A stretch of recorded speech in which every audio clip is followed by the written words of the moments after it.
Sekar sir உங்களை கேட்குறேன், இன்றைய காலகட்டத்தில் ரொம்ப ரொம்ப comedy is the most important part of a film. அது கரெக்டான இடத்துல கரெக்டான வழிமுறையில் வந்தால் தான் அழகு. இந்த காமெடி அப்படின்றது எவ்வளோ முக்கியம் sir. It is serious business. But இன்னைக்கு தமிழ் சினிமாவில் அது எப்படி இருக்குது? காமெடிங்கிறது யோசிக்கக்கூடாது, இவன் ஏன் பண்ணுறான் அப்படின்னு. அதான் பேசிக்கான காமெடி. காமெடி சொன்னால் சிரிச்சிடணும், அவ்வளோதானே வழி. அது என்ன டைப் ஆஃப் காமெடி, சிந்திக்கக்கூடிய காமெடி அப்படிம்பாங்க. அது என்ன சிந்திக்கக்கூடிய, அதாவது காமெடியில் நீங்கள் பண்ணும்போது நீங்கள் ஒரு மெசேஜ் சொல்லலையான்னு கேட்பாங்க. என்றைக்காவது லவ் சீனில் மெசேஜ் சொல்லியிருக்காங்களா?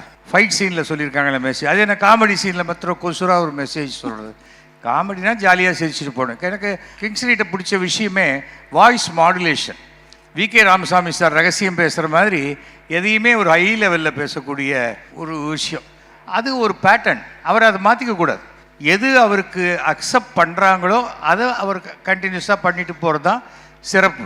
வித்தியாசமாக பண்ணுறதுக்கு கமலஹாசன் இருக்கார், அவங்கெல்லாம் இருக்காங்க. இவருக்கு என்ன ஒத்துக்க வராங்களோ அதை பண்ணிவிட்டு அவர் போயிடணும். அதுதான் சரியான ஒரு விஷயமாக இருக்கும். யோகி பாபுவாக இருக்கட்டும், இன்னைக்கு யாராக இருக்கட்டும், எனக்கு சமீப காலங்களில் இந்த யங்ஸ்டரில் பிடித்த மிகச்சிறந்த ஒரு டயலாக் ஓரியன்ட் காமெடி அப்படின்னு பார்த்தா சந்தானம் வந்து one of the best comedians இதில் இப்போ பண்ணுற விஷயத்தில். விவேக்குக்கு பிறகு இவங்க இருக்கிறவங்க எல்லாம் வேறு ஸ்டைல். அதனால தான் இவங்க 5-6 பேர் ஒரே படத்தில் நடித்தாலும் போர் அடிக்காமல் டிஃப்ரெண்ட்டான ஒரு பர்ஃபார்மன்ஸ் அவங்களால கொடுக்க முடியுது.